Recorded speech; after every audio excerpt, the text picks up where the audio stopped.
We begin this morning, though, with the latest on the investigation surrounding the search of former President Trump's Mar-a-Lago estate. The focus is now on the affidavit used to justify that search. The Justice Department is asking the judge who approved the search warrant to keep that affidavit sealed because prosecutors say it will help safeguard the ongoing investigation. In yesterday's court filing, prosecutors wrote, quote, if disclosed, the affidavit would serve as a roadmap to the government's ongoing investigation, providing specific details about its direction and likely course in a matter that is highly likely to compromise future investigative steps. Federal prosecutors were responding to inquiries from news organizations, including NBC News, to make that affidavit public. Meanwhile, a Justice Department official tells NBC News that 3 of Donald Trump's passports that had been taken in that search have now been returned to the former president. NBC News Homeland Security correspondent Julia Ainsley joins us now with the latest on this big story. Julia, good morning. So let's start with that DOJ request to keep the affidavit sealed. How could the investigation be compromised, the DOJ argues, if that affidavit is released? Well, their argument here, Joe, is that this is part of an ongoing law enforcement investigation that implicates national security. What you would normally see is in an affidavit is all of the information that the Justice Department would be presenting to a judge to say, we need to get into this property now. They need to show a sense of urgency oftentimes. They need to explain what criminal violations there may be, and they usually have to show some evidence for that. So it could be that there could be sources compromised. It could be that they really give away a lot about what they're looking for here and why. And perhaps they think that if they give that away, then they could compromise sources who have been cooperating, or there could be something that could be done on the Trump end to obfuscate their inquiry here so that they couldn't get more information. But I think what it indicates to us is that there's more to see here and there's more to come, more investigative steps, and they think that unsealing that would compromise this. We also have to underline the national security implications, that it's not just about the Presidential Records Act and what the president didn't hand over to the National Archives. There may be something here that they're looking for that they think preserving these documents is critical to national security. So, Julia, the Justice Department late last week already made some documents related to the search public, offering some transparency about what is an unprecedented search of a former president's home. But they don't want to release the affidavit, arguing that would jeopardize the investigation. So what's the DOJ's goal behind this approach right now? That's right. Last week, we were able to see the warrant and the property receipt that allowed us to get a little more information on what criminal violations there may be, what statutes they were using to base their seizure, their raid on. And we know that there were 3 criminal statutes, including the Espionage Act, that may be in play here. That doesn't mean the former president is necessarily guilty of this or will be charged. That all will play out later in court. But these are the reasons why they had this raid in the first place. We were able to get a glimpse there, but they have to strike this balance. They have to show the American public that there was a reason for this large, very public raid on the former president, a president who is very critical of the FBI and law enforcement efforts, says that he's been targeted in the past, knowing it could really stoke and fire up his base and make them very angry at the FBI. But at the same time, they also need to be able to preserve their steps going forward, that if this is such a large-scale case, that if they show too many of their cards early on, they could really blow it going forward. That's a very difficult balance, and that's a position the FBI and the Justice Department finds themselves in now. Julia, I also want to ask you about Trump's passports. What else do we know about the passports that were seized in the search and that have now been returned? Well, the FBI did say late last night that they have now returned these passports. These were 2 expired passports and a diplomatic passport the president had. So we have to underline this is not taking away the president's ability to travel. And those documents that were seized have now been returned. And in fact, we saw a Trump spokesman tweet last night of an email that allegedly looks like it's from a national security official at DOJ showing that the passports had been taken, but that they were ready to be picked up. Presumably, this is something that they wanted to review, but they didn't see the need to keep. A lot more questions about why they felt the need to take those documents, but perhaps that is part of that Espionage Act that I mentioned as one of those criminal statutes they're investigating, something they needed to review in his travel documents. I don't know all the answers. I don't think anyone does. It's a matter of time. But we can now confirm that those passports were returned to the former president. We know you'll keep looking for those answers. Julia Ainsley, as always, thank you so much. Appreciate it. Now let's focus on Georgia, where this morning there are new developments in that state's criminal investigation into possible 2020 election interference. Donald Trump's former personal attorney, Rudy Giuliani, is now a target of that probe. That's an important word. His lawyer told NBC News Giuliani had previously just been designated as a witness or subject of the investigation. NBC News legal analyst Danny Cevallos joins us now for more on this. Danny, always great to have you with us. So first off, just an explanation on what that means. What's that designation there between a target or a witness subject in a case like this? There are generally three levels of a person testifying before a grand jury that DOJ uses, and so do state authorities as well. It is a target, a subject, and a witness. The witness is the lowest end of the spectrum, and a witness is just somebody who may have information relating to a crime. On the highest end, by contrast, is a target, which usually means the person is the object of the investigation, that they can expect to likely be indicted. And in the middle is the subject, and the subject is, generally speaking, someone who has access to the criminality but isn't necessarily a target. And in reality, these distinctions can sometimes be meaningless because, as you can imagine, someone who is just a witness can get before a grand jury and say something that nobody knew about that vaults them from the status of mere witness to target in a matter of seconds. So even somebody who is a witness, their attorney must be very careful about putting them in front of a grand jury and be very prepared to have them invoke the Fifth Amendment. In Rudy Giuliani's case, if it's true he's a target, he will barely testify between his invocation of attorney-client privilege and likely Fifth Amendment assertions. So it's not going to be a whole lot of information they'll get out of Rudy Giuliani, and prosecutors know that when they call someone they name as a target for a grand jury. Danny, we're also following Senator Lindsey Graham's situation. So yesterday, a federal judge denied Graham's efforts to avoid testifying before that grand jury you were just mentioning there. What was Graham's argument, and why did the judge reject it? Yeah, Lindsey Graham was likely not going to prevail in this case because the state court judge is going to have authority to enforce or issue this subpoena for him to come and testify. Lindsey Graham may raise a bunch of different reasons why not to come, but the judge has already issued orders, extraterritorial orders, for Graham to come down and to testify. So it was always a long shot.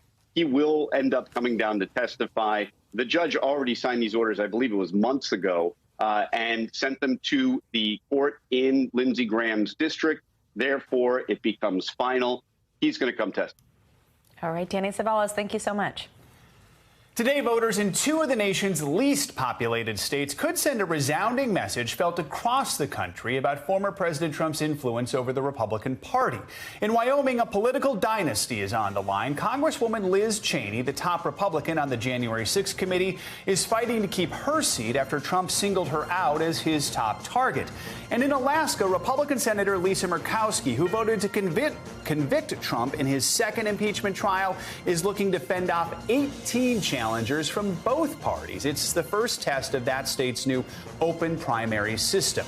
NBC News senior political editor Mark Murray joins us now with a preview. Mark, good morning to you. Let's start in Wyoming with Liz Cheney. The last time she was on the ballot, November 2020, she won nearly 70% of the vote. At the time, she was the third highest ranking Republican in the House. My, how times have changed, Mark. How's her reelection campaign looking this morning? Yeah, Joe, a lot has happened in the last 2 years when it comes to the Republican Party and also Congresswoman Liz Cheney. It was a recent University of Wyoming poll that ended up showing that her chief challenger, Trump-backed attorney Harriet Hageman, leading Cheney by a 2-to-1 margin. That also follows a recent Mason-Dixon poll showing Hageman ahead by more than 20 points. So Liz Cheney heads into tonight's primary as the significant underdog. Cheney is one of 10 House Republicans who voted to impeach Trump in 2021 after the January 6th Capitol attack.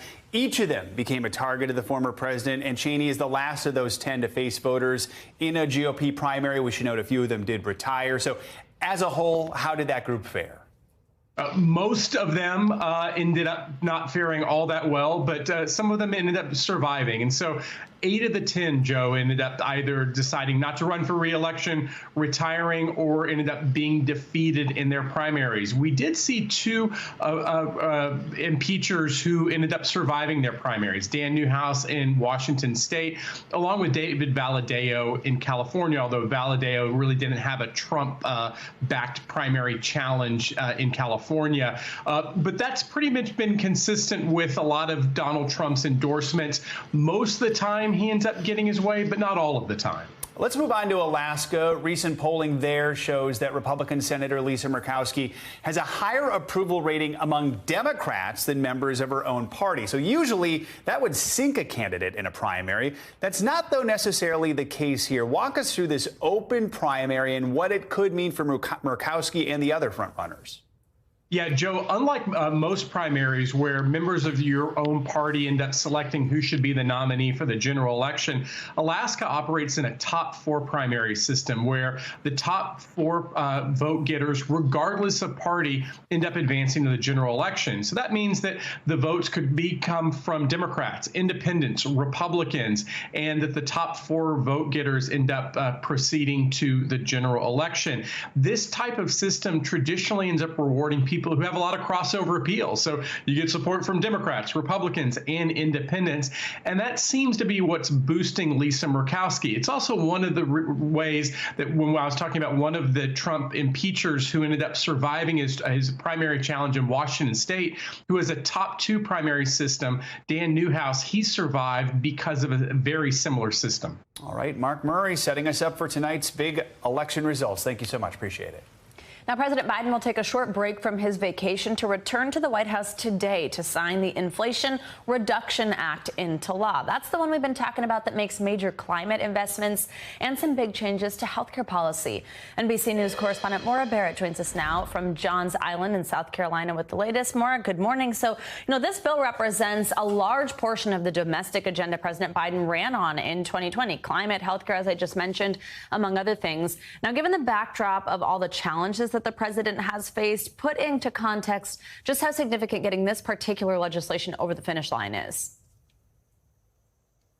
Well, Savannah, it's a huge win for Democrats and President Biden specifically because it has taken nearly 2 years, as you mentioned, for him to accomplish this, to get Congress on board to agree with what he was looking for. We saw many of the same legislative policies introduced with the president's Build Back Better plan. That obviously didn't make it over the finish line, but this is a slight replica of that. Like you mentioned, the president on the 2020 campaign trail talked a lot about lowering prescription drug prices. This allows negotiation of that on behalf of Medicare. And then there's also the corporate tax rate corporate tax rate change. And so that's a huge thing that Biden also talked about on the campaign trail. In addition to the investment in climate change, this is the biggest investment that we've seen so far in terms of Congress to tackle climate change. But it also, like the Build Back Better plan, leaves some key elements out of what we did here on the 2020 campaign trail, like child care coverage, like parental family leave. So the president still has some key promises left to deliver.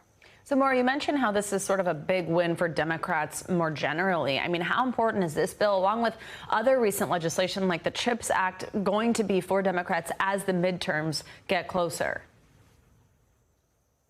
It's extremely important because considering it took President Biden 2 years to get this win, this summer has been kind of a break finally for his summer, at the beginning of the summer slump, the last 2 years, having the trouble passing his legislative agenda in Congress. And so we have this win with the Inflation Reduction Act for Democrats, but it's additive on top of the CHIPS Act, like you mentioned, that tackles semiconductor manufacturing, the PACT Act that talks about veterans care, in addition to that gun legislation that we saw earlier this summer, one of the biggest pushes forward in gun legislation in many decades. And so this is all very additive when it comes to the Democrats' legislative wins. We've already seen the White House talking about their August messaging, looking forward to wrap up the summer. They're going to be touting their legislative wins, talking about leveling out inflation, talking about how gas prices are coming down and pushing back against what they call as the ultra MAGA agenda, saying that this win with the Inflation Reduction Act is something that where they beat Republicans Republican special interest, is what the White House was projecting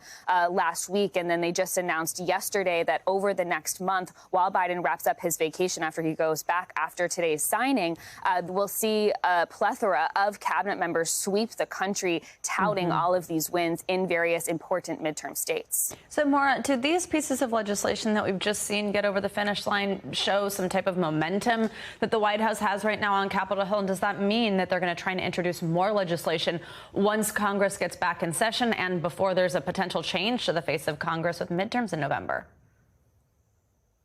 Well, and that's the big point that's huge to highlight right now, right? Because that momentum is something Democrats are definitely going to be trying to hold on to. They're waiting to celebrate the Inflation Reduction Act until Congress comes back in early September. So that's something that will hopefully percolate for them, they think, through the month of August and kind of capping off September, because like you mentioned, 2 months from now is when the midterms will come. But there's a big question mark as to whether Democrats can hold the House and the Senate. There's a big likelihood they could flip. So in terms of tackling other legislative policies, there might be some things that they try to squeeze in there. But I think that we're also going to see a lot of projection around, again, the Inflation Reduction Act today, but also harness on the energy around the overturning of Roe v. Wade, because we saw how that turned out in Kansas just a couple of weeks ago. And so we're going to see a lot of focus both in Congress and coming from the White House leading up to the midterms as to how they're going to try to hold on to this momentum. But it's to be determined whether or not they'll try to introduce and pass anything new, because it is such a short timeline, Savannah. All right, Maura Barrett, thank you so much.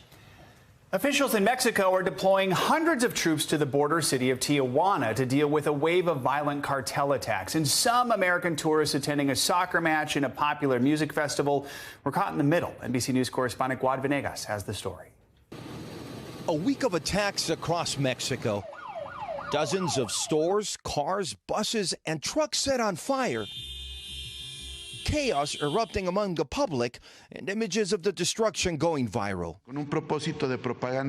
Federal authorities calling it a propaganda by criminal organizations attempting to assert their power. They say it's all in response to recent successful military operations detaining cartel members and securing weapons, vehicles, and drugs.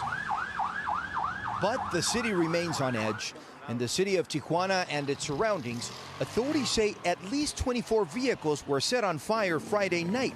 Public transportation coming to a halt with drivers too scared to operate. I see they take off the people from the bus and they throw the gas in the bus and burning. I feel unsafe too, yeah. The U.S. consulate asking Americans to shelter in place or avoid crossing into Mexico from California. But for some Americans, it came too late.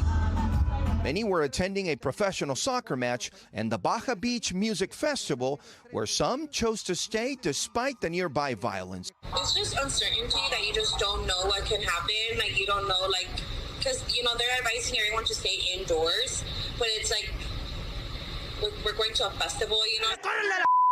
Authorities say the same type of fires and roadblocks took place in Jalisco and Guanajuato days before. Members of the president's cabinet informed 36 people have been arrested across the country directly linked to the violence, including the fires and roadblocks. Government officials have identified at least 3 of them as members of the new generation Jalisco cartel. Meanwhile, over the weekend, 300 members of the military's special forces arrived in Tijuana to join the efforts by police and National Guard attempting to maintain the peace in the streets. Our thanks to Guad Venegas for that report. The U.S. says it is monitoring this wave of violence, and Mexican authorities say their special forces and the military should help keep things safe on the streets. Now let's get you some weather, and unfortunately more triple-digit temperatures for many people. Yeah, meteorologist Michelle Grossman is here. Hey there. Hey there, guys. I know we're watching that extreme temperatures once again. It's not just the plains that we always talk about. Now it's the West Coast. We're looking at temperatures into the 90s, into the triple digits. 29 million Americans under a heat advisory or excessive heat warning. Where you see that hot pink color, that's the excessive heat warning. So Washington to Oregon, down to Southern California, we are looking at temperatures really toasty over the next several days. Also, the Central Plain to the Southern Plain Plains into portions of the Mississippi Valley. That's going to fuel some storms later on today, too. So the West Coast, it's sizzling today through Friday as well. Temperatures into the 90s, 90 degrees in Portland today. That's 9 degrees above what is typical for this time of year. Triple digits in Boise, Sacramento, Fresno, 106 today. That is hot, and we're going to keep those temperatures in place not only today, Wednesday, Thursday, and Friday. So that's tough there. We don't have air conditioning in a lot of spots here. So Sacramento, 106 on Wednesday, 102 on Thursday, 101 on Friday. Same story in Fresno, Bakersfield, Palm Springs, 107 on Thursday. Here's a contrast, though. We're looking at really pleasant conditions in the Northeast. We had a beautiful weekend. We had a beautiful Monday. We're looking at temperatures still well below normal for this time of year in the Northeast, the Great Lakes, the Midwest, into portions of the Mid-Atlantic. Temperatures in the 80s and 70s. Kansas City, 73 degrees today. That's 14 degrees below average for this time of year. In Raleigh, just 77. And we're looking at a really nice day tomorrow as well. Temperatures in the 70s and 80s.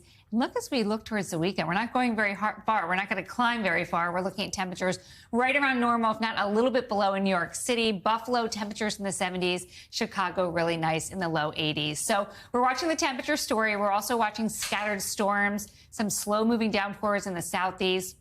We're looking at temperatures really summer-like in the southeast, too. That's going to help to fuel some of these storms. So here's the setup here. We have a cold front that's moving very slowly, guys, in the southeast. That's going to bring heavy downpours, could lead to localized flooding, and also bring some strong storms in the Mississippi Valley. Thanks for watching our YouTube channel. Follow today's top stories and breaking news by downloading the NBC News app.